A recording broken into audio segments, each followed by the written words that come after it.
And A Touch of Death. Today is launch day. It's very exciting. Very. And it's your debut, your first book. Yep. Is it your first book just that you've written or your first book that is out? First book that's out. Yes. No one wants to see the first book I wrote. I understand. It's, you know, folks have asked me how many books I've written, and it's like, well, do you want to know how many that are like on the hard drive, or do you want to know like how many are actually out there? So super fun that you're here today, and the book is amazing. Thank you. I really enjoyed reading it. Thank you. I read the last 50 pages very quickly because I had to know how it ended. No spoilers tonight, though, to allow the readers to have a little time to read it before we talk about the ending. What is the elevator pitch for the book? So it's about George, a 16-year-old death witch in medium who experiences the death of anyone she touches, which is terrible enough until she touches the new student and sees his death at her hands. And now she has to figure out why. That's a great pitch.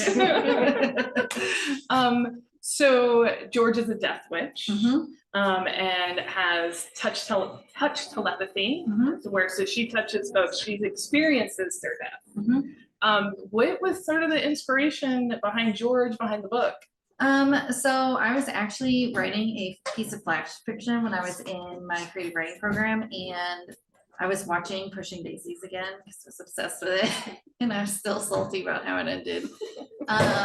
But I thought about how terrible it would be as a teen, like experiencing someone's death instead of they just come back to life. Like, what if you experience the death of everyone you loved, and how terrible it would be? And then George took place in a short story, and then I couldn't get her out of my head, so I wrote a whole book about her.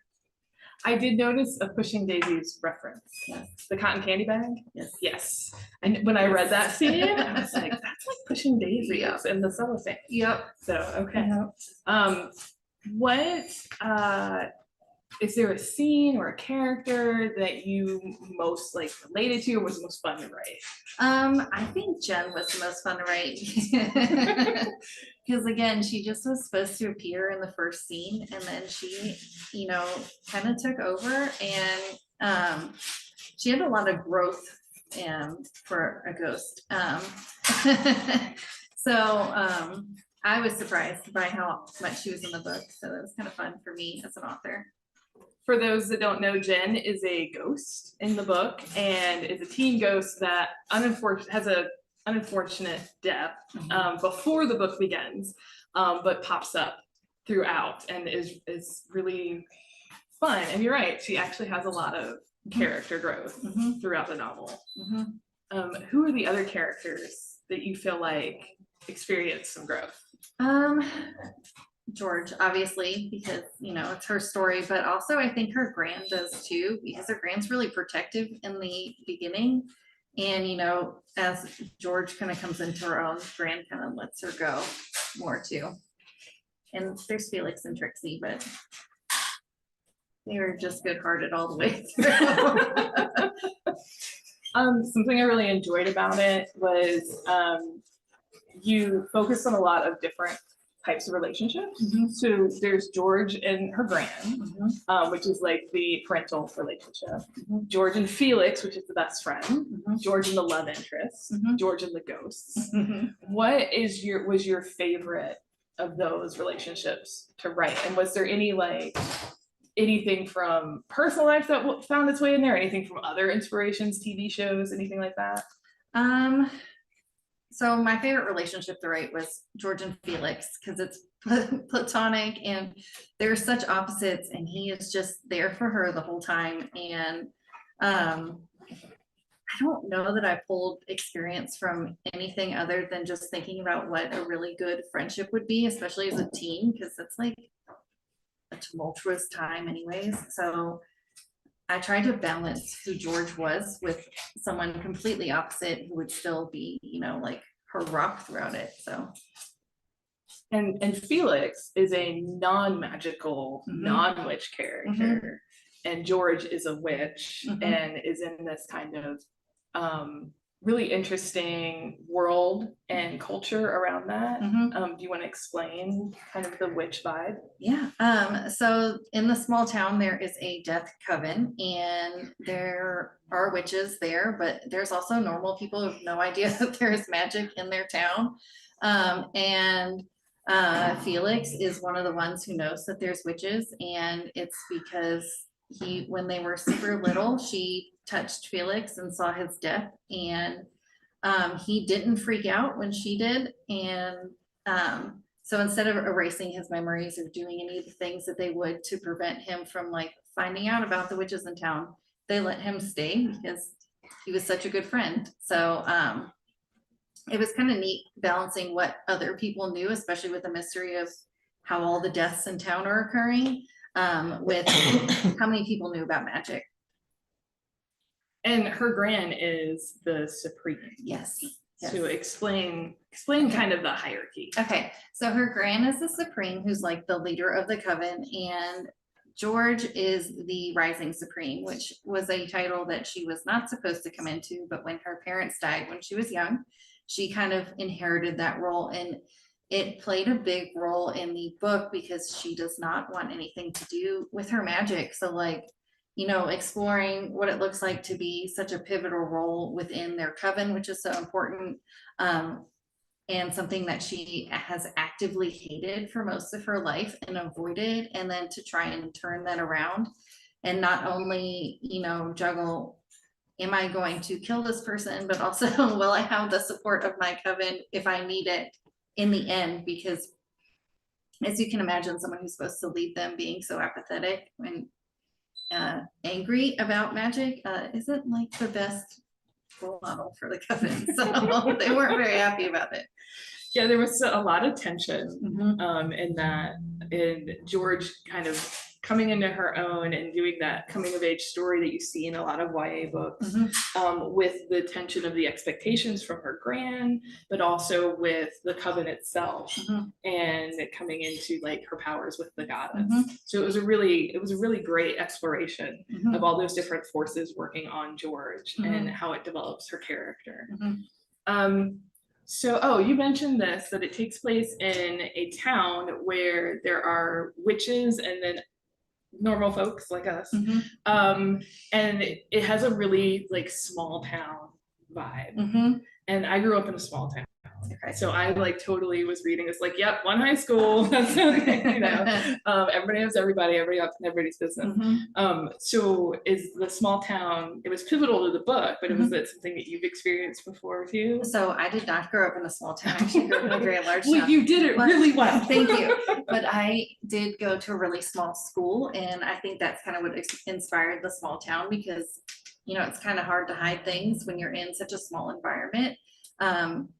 And it was really fun to play with that, and kind of George touching people and experiencing their death in such a small town. She knew everyone, so everyone that she touches and experiences their death is someone that she knows. And how terrible is it to, you know, have your friends, your family, your neighbors, just you can't touch any of them. And so yeah, I noticed that so George wears gloves to keep from touching anybody, and like long sleeve shirts and jeans, and it's pretty much covered. So George is like pretty touch starved.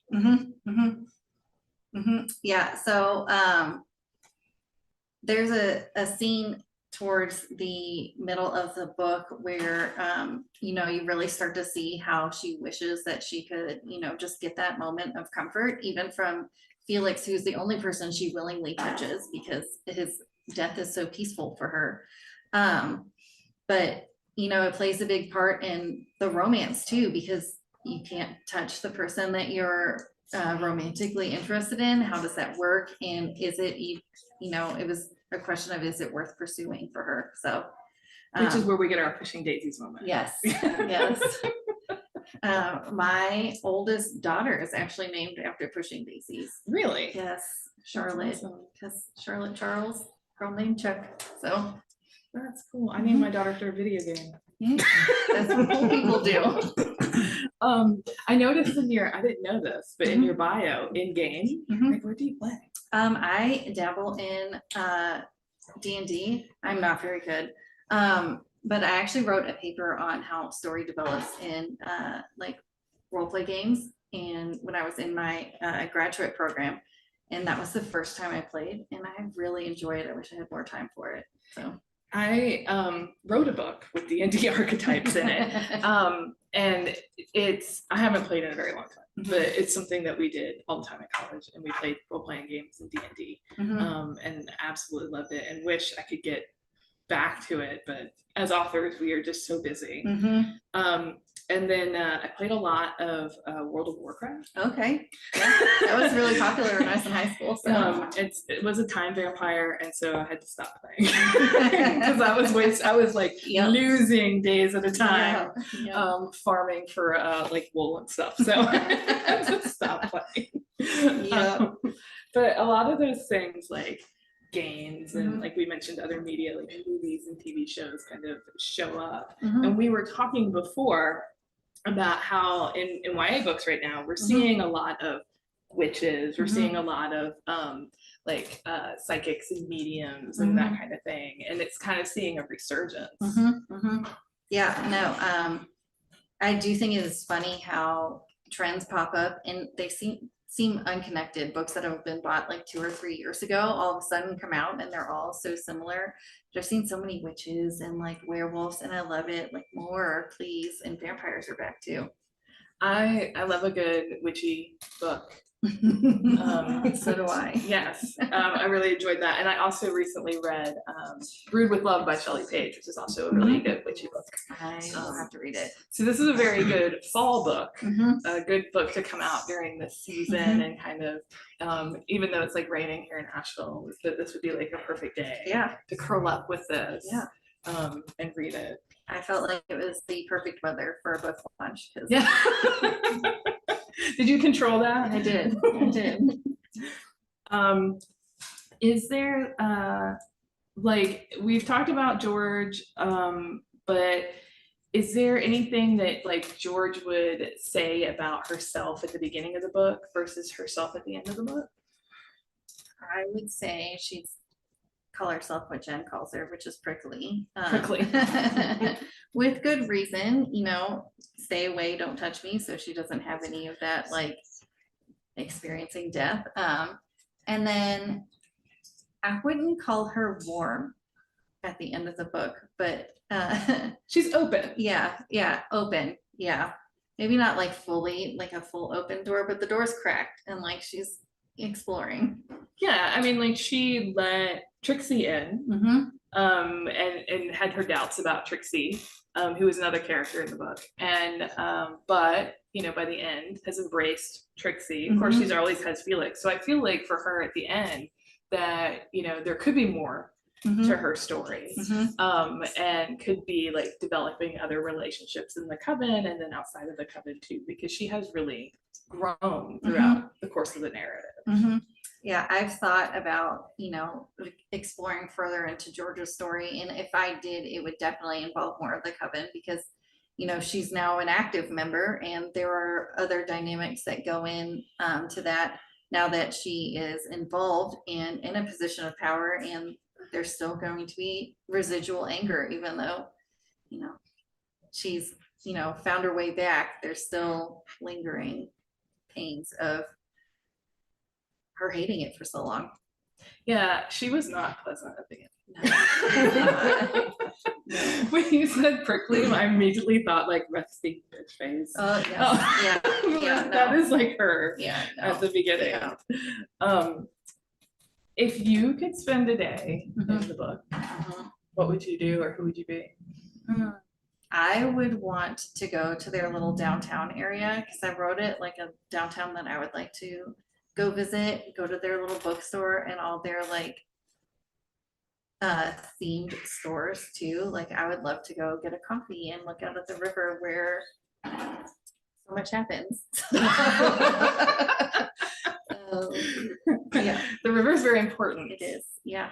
Was there, I noticed that there was like a specific kind of like myth that you drew from for the river, and I don't want to spoil it for anyone, but could you kind of tell where like you researched that or where that came about? I actually don't remember where that one. I think I was looking for just strange creatures that like aren't really popular. The ending actually was just someone suggesting like a way to make it stranger, and then because it was right when Sabrina had come onto the television, and it was originally in like this one place, and they're like, why don't you explore something different? And it just all fell into place, and I think that's really where the myth inspiration came from. It's that one sentence. So and we've already touched on like how like trends research and that kind of stuff. I was writing a book that's coming out next year, Love at Second Sight, and I had plotted it all out, and I was like, oh, this is going to be great. I'm using all these things, and then Wednesday aired, and I was watching Wednesday, and I was like, this is beat for beat my book. And as I was watching it, I got madder and madder, and then I had to like redo a lot of it, and even after that, in the edit process, they came back and they're like, this is a little too Wednesday. I was like, I swear I had the idea before it came on TV. Coincidence. It's coincidence. Yeah. One of my friends has a queer headless horseman retelling, and that's amazing. he saw someone else put it out. He's like, I've had this written for years. So just it happens. It happens. Queer headless horseman. It's really good. All about it. Yeah, it's really good. An editor should buy it if any are watching. Just saying. And let's see. Oh, we talked about like what you would do in the town in Winthrop. I would want to be one of the people that does not know anything going on. Because your version of witches and is really cool. It's really like really well thought out. The world building is great, but a little scary for me. So I would want to be one of like the townspeople that are like, hey, look. Other than the death, it's a pretty idyllic place to live. Right? So like, other than the dying, it's pretty cool here. I would be at Matt's and like, you're watching these kids eat their fries with ranch and be like, what the hell? And then go on my way. Matt's is very Riverdale season 1 coded. It is. Yeah. I noticed that. Before it went super weird, but it was a good show the first season. It was. So I wrote the diner into it. Yes, and then it went weird, like you said. Without spoiling, what was your favorite scene they're in? Jen and George in the library. Oh. Yeah. It was just one of those weird, I was stuck on something. I couldn't get forward, so I wrote a strange scene, and then I liked it so much that it didn't leave. So I like that scene. I liked the scene, and I don't want to spoil it. But the one character painting on the bridge and how eerie that was. That was a late ad. Really? Yes. Tell me about it. My husband said you should add more of the painting in, and I said, okay. Good job. My favorite scene. The first scene, which is not a spoiler because this happens in the literal first chapter, is when George touches the character and experiences the death. That was so well written and so visceral. Thank you. That I was taking notes. I was a little worried it went too far at first, because I'm like, it's YA, but it's cool. It'll be all right. No, I tell this joke, in the beginning of, so this is ever after, on the very first page, the bad guy is beheaded. And it's funny, it's kind of gross, kind of thing. Very, very Dungeons and Dragons. And I submitted it, and then my editor came back and said, "Can you make this grosser?" I was like, "I can. Are you sure?" And she was like, "Yes." Yeah. So it's very hard to go too far, is what I found. maybe for me, but But that was a really like very good use of like different ways to describe and have that kind of like feeling. Mhm. You know what I'm saying? Mm-hmm, Yeah. and it was interesting to write too, because Georgia actually experiences the death of someone, so like it's not a nice way to go, and she got to experience all of that. So I was trying to imagine how she would feel coming to after like being murdered, because that's essentially what happens. And that and the horror that she saw herself doing it, it was really fun to, it sounds weird to say, but it was really fun to play with. No, those scenes are fun to write. Yep. They Mhm. are when Mhm. you get to explore something in fiction Mhm. that you hopefully don't experience in I'd like real to life. not do that. Not high on my list. Well, talking about like writing, Mhm. was this a book that you wrote quickly? Was it something that lingered or? No, it was a nano book. So Oh. yeah, I wrote the first chapter in probably October for it was 1,000 words, and then I wrote the 50K in November, and then revised it, and out it went to go live out in the world. Wow. How long did it end up being? I think it's 80. Yeah, it feels around like 80. Yeah. Yeah. I think it's 83, 86, somewhere in there. For that's 296 pages. I counted. Oh. It's that. But that's interesting. It was a nano book. Mhm. That's cool. So this is a Raptor was a nano book too. Oh, okay. Yeah. But then it had to be heavily revised. They always have to heavily revise. Very little of that first version of this is still in it, other than that first chapter.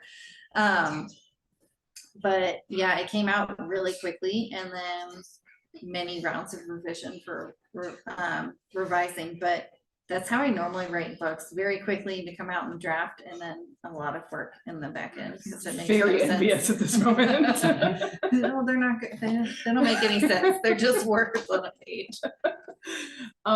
So you write very quickly. Do you have like a set number of words a day you do, or do you just like go with how you feeling? It depends on what I'm writing. So like I generally, if I'm trying to draft something, I generally try and get like 3K a weekday. That's like where I sit at. So very jealous. Yeah.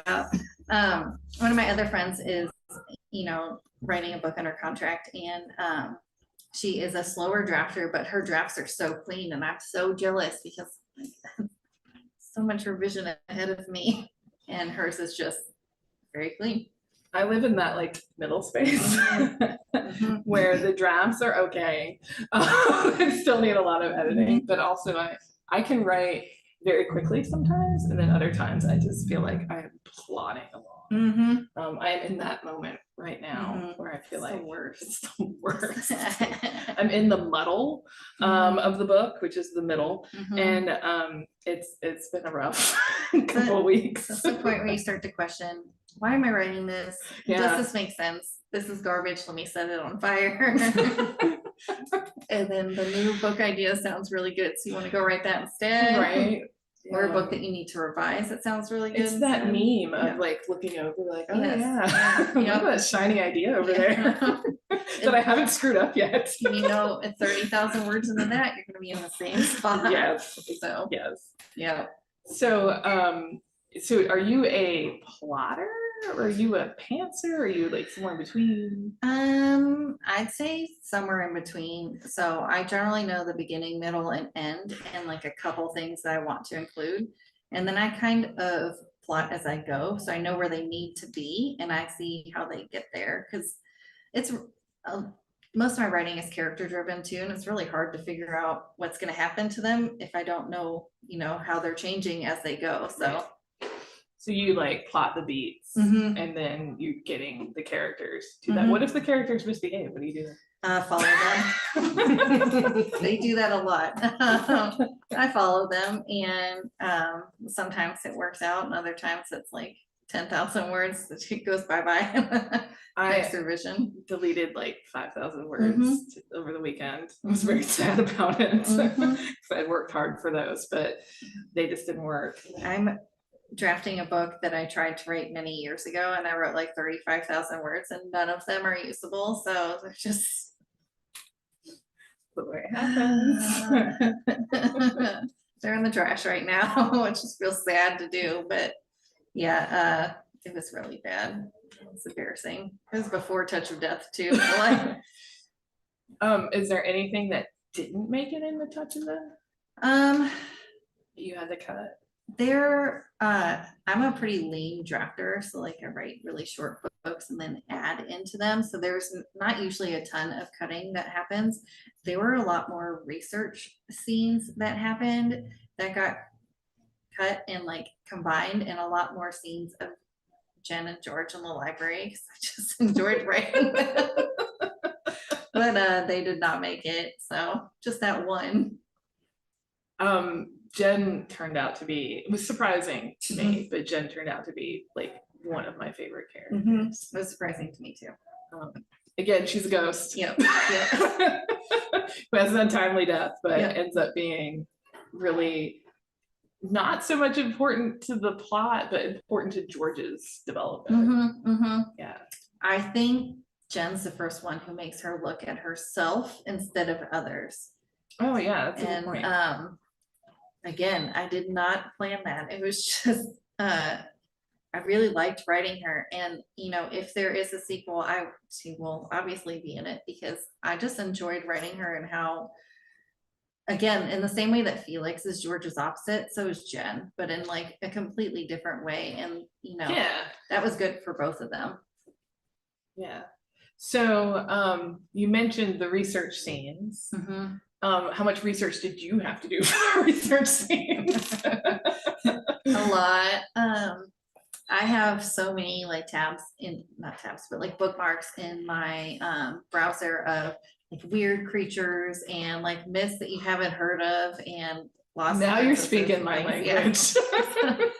Like, I don't want it to be something like normal, like a normal weird thing. I want it to be a weird thing. And then once I went down the rabbit hole, I was down it for a while, because if you're writing, that is a really good way to ignore what you're supposed to be doing. It is.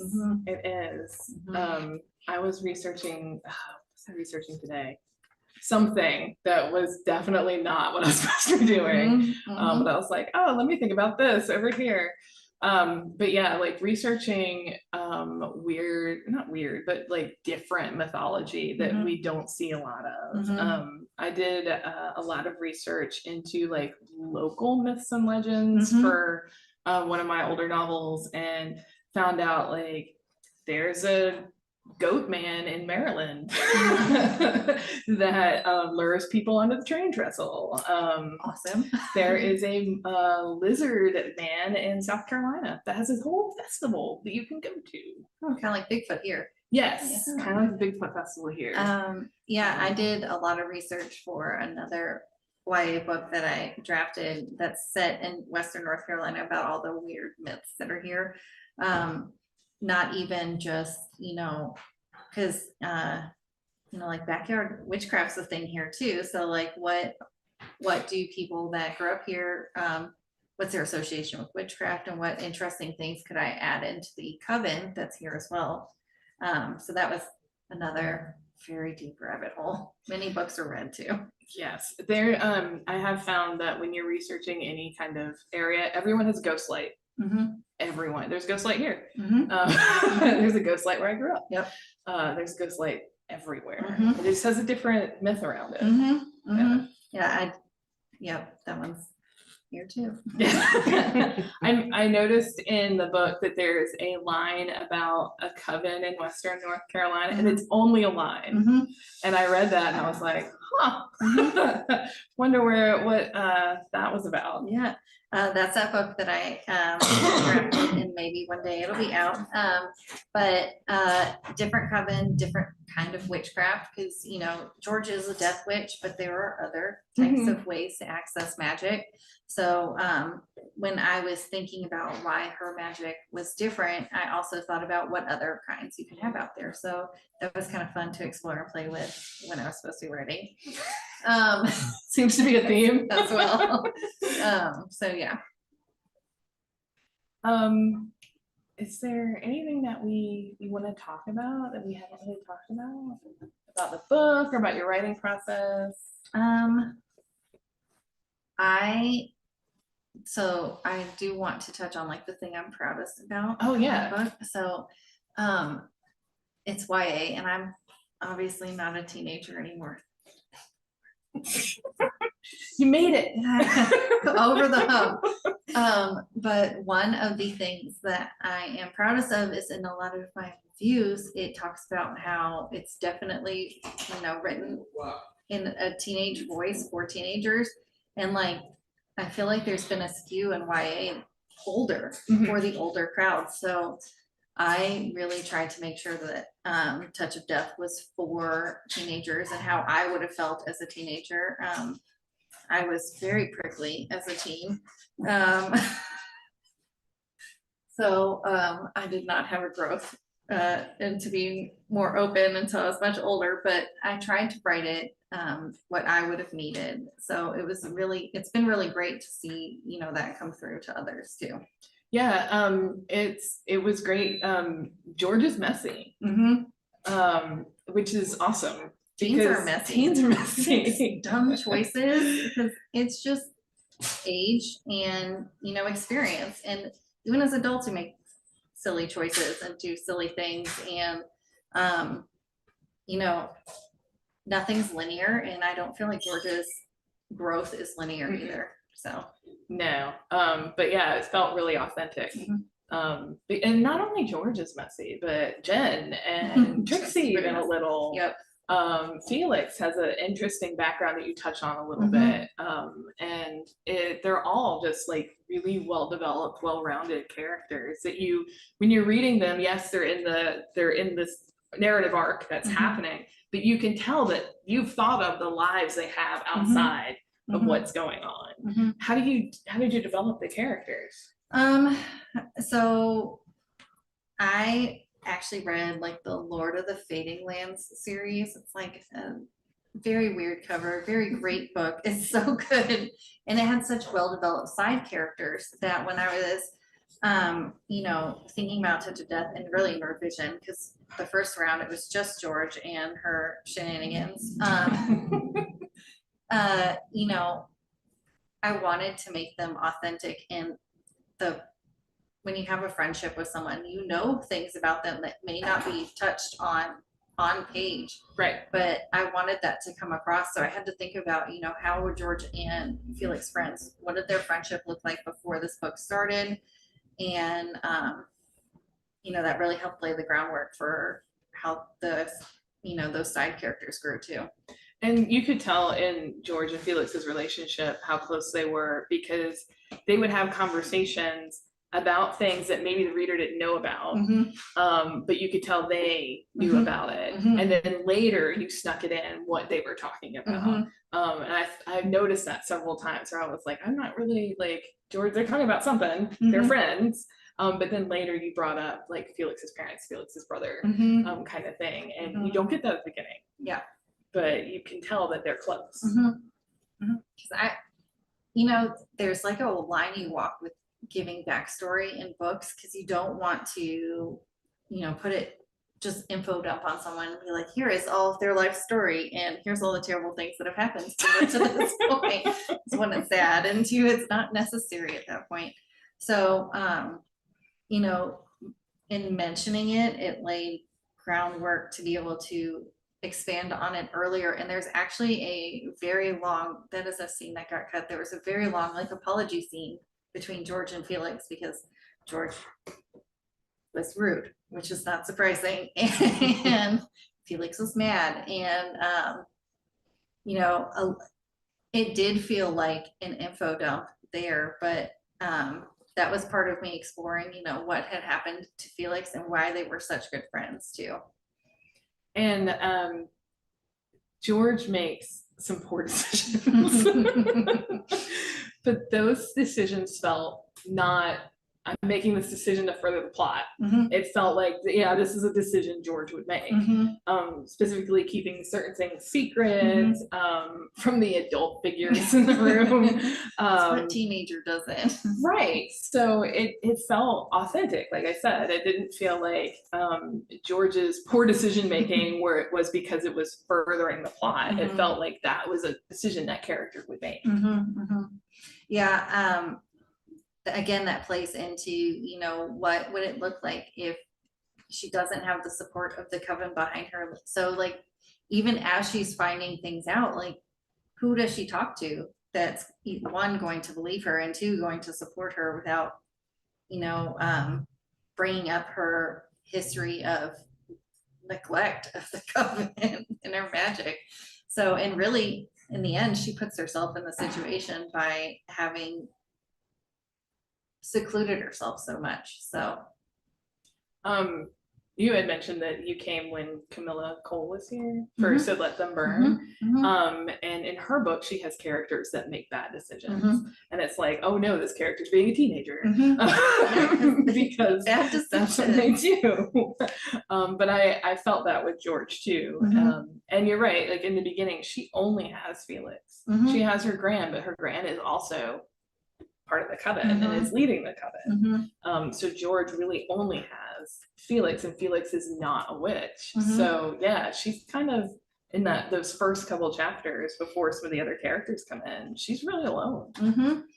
And like even Gran, you know, there's a point near the middle of the book where she remembers what her life was like before, you know, her touch really like took over, because it was an option at one point and then it wasn't.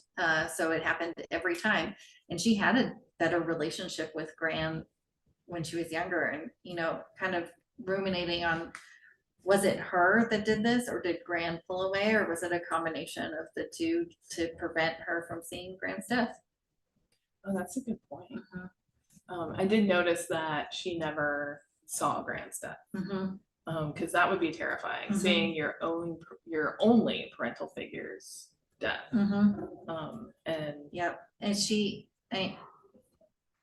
I didn't want her to have ever seen it, and then you know, towards the midpoint she does for the first time, and like it's traumatizing because the midpoint is traumatizing, because I like to traumatize George.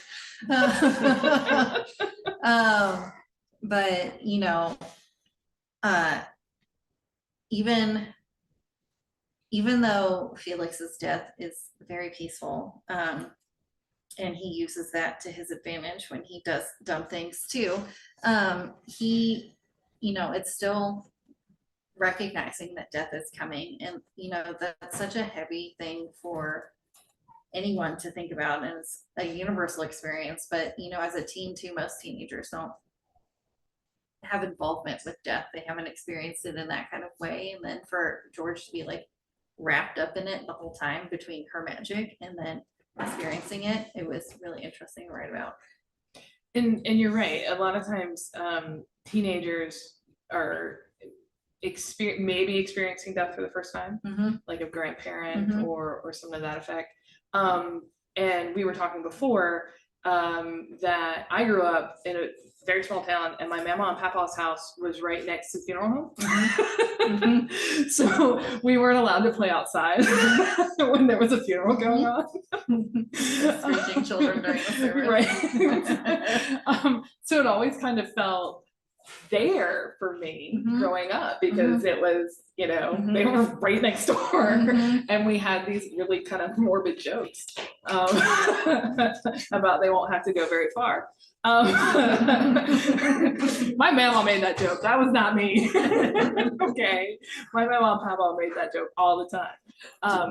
And even when my mama's still alive, and even when I go back to visit, she makes me drive her to the cemetery And I'm like, Mama, I don't want to drive you to the cemetery. And she makes me do it. And we go and she points out where she'll be. Wait, she's prepared. Like, yeah, she is. And I'm like, Mama, I want to see this. And she's like, and there's your papa, there's your mama. And then I'm like, I know. But you had an experience. Yeah, I was a funeral director for 5 years. It was my first career. You know, I think it makes me think about death differently, because like, is someone dying? If not, it's not that big of a deal. Like, we can, move on. And it also made me think about ghosts differently too. So that's part of why there are ghosts in the book, is I believe in ghosts. Spoiler alert. I mean, if you're right about that. And I don't think of them as like, violent or scary. They're just there. And so I included them because I've had experiences. I know plenty of other funeral directors have had experiences too. And just, exploring it in a new way about how the ghosts feel, which is kind of how Jen kept coming back. That's also, you know what? I didn't even clock that when I was reading, but you're right. Your ghosts are not malevolent. They're not, scary. They're there. And George spends a lot of the time kind of pushing them out of her sight because she, doesn't want to see them. But they just kind of hang out. Yep. I've never jived with the ghosts are scary out to kill us and like bring you onto the other side too. Like, I've always seen them as like an in-between, because that's just where they are. Like, maybe frustrated. Maybe like ghosts are frustrated, but not like malevolent. They're not trying to pull you under the stove or any of those like horror movie things. Look, my mama, again, back to my mama and papa. My mama's granddaddy died in the den in their house. And she swears up and down that he walks up the stairs every morning to go shave. And I believe it. I hear the stairs creak when I go. And I say, hi, granddaddy, when I walk down the stairs. Because, she honestly believes that he's there. So yeah, I think they're, I liked your version of them. And there's no real answer to whether or not there's actually ghosts around. So we're just gonna go with what we believe, and that's where we're gonna. So I'd much rather ghosts that don't try to kill you though. So like, that's the world I'm. Yeah. I am not a scary movie person. Okay. I stick to like comedy horror. Okay. Like Evil Dead, Army Darkness, Tucker and Dale, those kinds of things. But was there any horror? Are you into horror? I would say like thriller horror, or like even gothic romance. Like Crimson Peak is like one of my favorite movies ever. I could watch it on repeat. And then The Invitation that just came out. Did you watch that with it's a vampire one. And I kept yelling at the screen because I'm like, he's a very wealthy vampire. Like, choose him. Like, be the best person. But yeah, I do not like gross. It's got to be like mild horror. See, like, I'm cool with gross. At night. No, I want to sleep at night. The jump scares are what gets me. I don't like jump scares. No. I was in the theater watching Signs. It's dating me. But when it came out, and there is one scene where like the alien walks across the screen. It scared the living crud out of me. And the person, I was with someone and I was leaning up against them, and they jumped when that happened, and I screamed. There was it was a Tooth Fairy movie. It was back in the day, like one of those horror movies with the Tooth Fairy, and I still struggled to open my eyes in the dark because I'm like, I still have a baby tooth. She could still be coming for me. And I watched that 20 years ago. So like, yeah, don't do those. So let's see, any questions in our in real life audience? No, we're all gonna be quiet. And we have a question from the online folks. I have three, so the in-store audience has time to come up with questions. Okay. So the first question is, Taylor, what are you working on next? So the question is, what is Taylor working on next? So I actually have the North Carolina witches out and about, hopefully to one day grace the shelves. And I am currently writing an epic fantasy that's like a reverse chosen ones kind of. Tell me more. So it's like if Sailor Moon and Wheel of Time got together, and then That sounds fun. it's like the story that I tell myself when I'm trying to go to sleep at night. So like the main character is that So the character. tooth fairy doesn't get you? No, yeah. But it's a group of they were prophesized, and there were like dozens of babies born that could be the chosen ones, because there's multiple of them. And then they're adults, and some of them are fully into the prophecy, and some of them are like absolutely not, have nothing to do with it. And it's just about like it coming together, and whether one, prophecies mean anything, like is it choice or is it fate. And then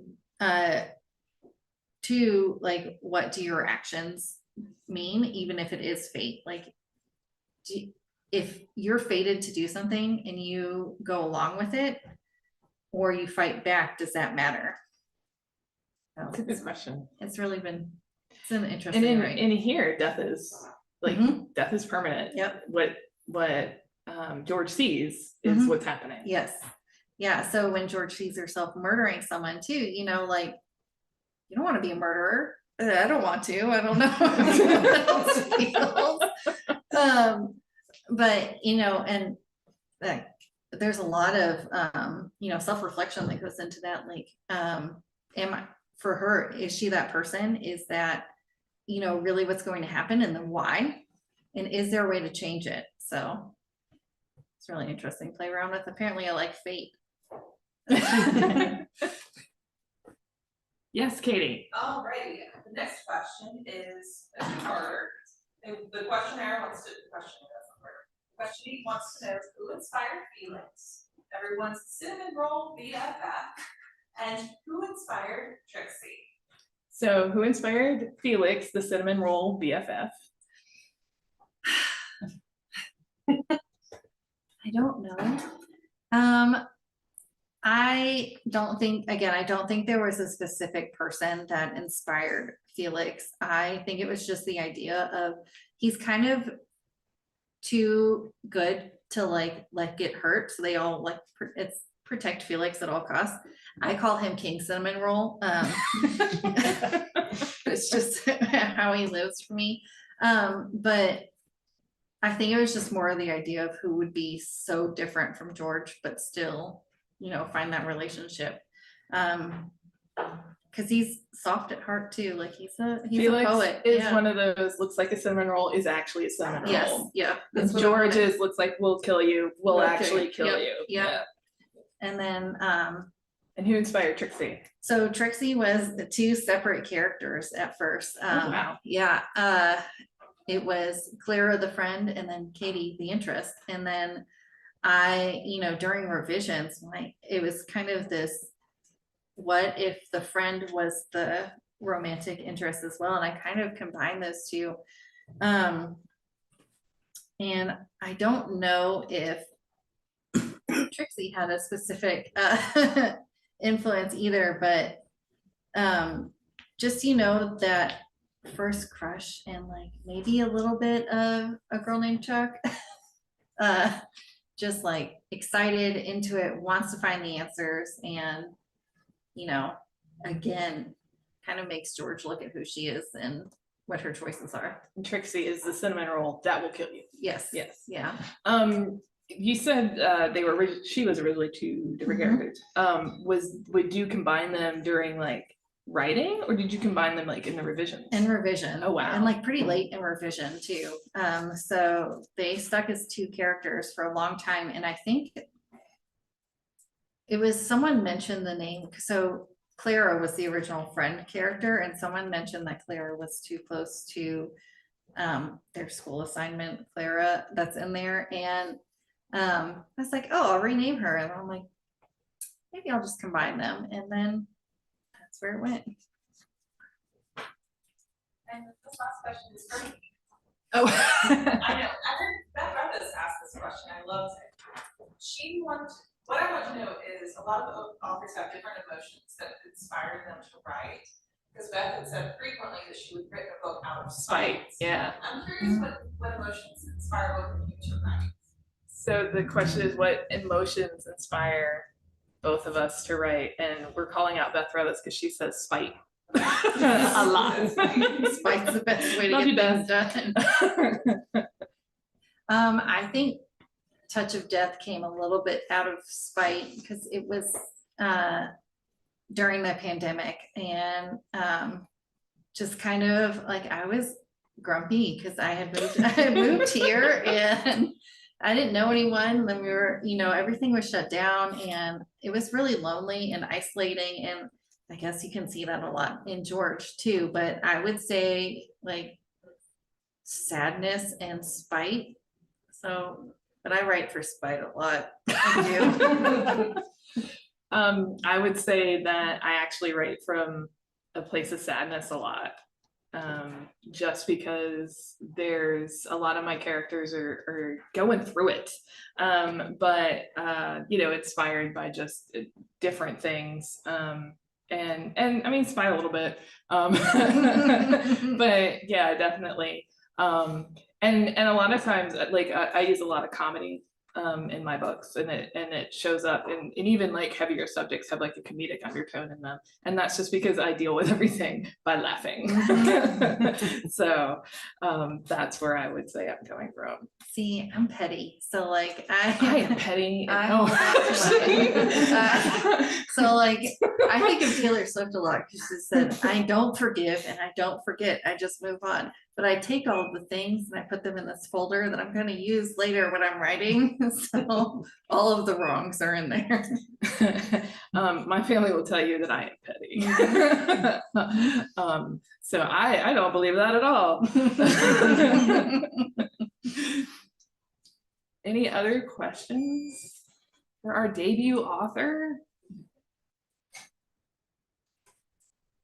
How about we do some final thoughts and we can move to book signing? Does that work? Yes. So tell everyone like where they can find you on social media, or where they can get the book. Absolutely. So I'm on most social medias, Taylor Munsell, except for Twitter, X, whatever it's called now. They made me add the 22 to the end. My website's Taylor Munsell, and then it is available at all major retailers. And signed copies here at Malaprop? Yes, and signed copies here at Malaprop. Yes. So yes. And any parting thoughts? Anything that you would like a reader to take away? That it is okay to be yourself, and that maybe it's okay to look at yourself as well and see that there's always room for growth, even if it's just a little bit. That's a great, that's a great parting thought. Yeah. So thank you. Thank you. Well, everyone, I think applause are in order, right? Yeah.